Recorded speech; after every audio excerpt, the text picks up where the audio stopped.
Muito obrigado, senhora presidente. Bom dia, senhores vereadores, senhoras vereadoras. Então, eu acredito que esse pedido de informação, ele venha ao encontro de um momento onde todos e todas nós estamos sendo muito demandados em relação à nossa educação pública, tanto municipal, tanto estadual. Como cabe a nós legislarmos, pensarmos políticas sobre a nossa educação pública municipal, nós precisamos pensar essas políticas mediante a dados, a informações. Então, esse pedido de informações, ele vem ao encontro disto. Ele é robusto justamente para que a gente possa estar munido dessas informações, para que a gente possa, de forma consistente, pensar essas políticas, pensar a forma com que a gente quer olhar para um tema tão central na vida das pessoas, que é o tema da educação.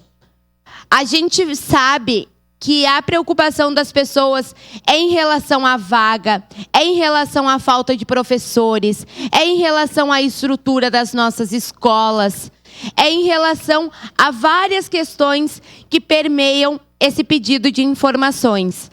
Como disse a vereadora Rose, algumas dessas informações, elas já foram respondidas pelo secretário, quando ele veio a esta casa pela primeira vez, quando a gente teve a audiência pública promovida pela Comissão de Educação na pessoa do vereador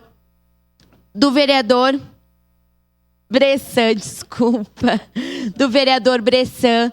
Mas nós termos esses dados no papel, para que a gente possa consultá-los, para que a gente possa, de fato, pensar através deles, como que nós faremos as nossas intervenções e como que, de fato, a gente auxiliará o município para que a gente promova uma educação mais inclusiva, uma educação que pense de forma mais inclusiva os migrantes, de forma mais inclusiva as crianças que necessitam de um auxiliar, que necessitam de um ajudante, que a gente pense de forma mais ampla a nossa educação, as nossas vagas.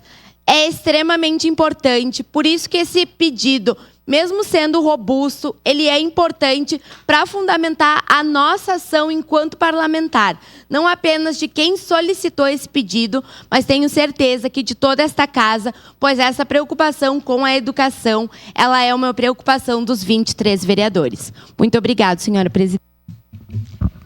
Obrigada.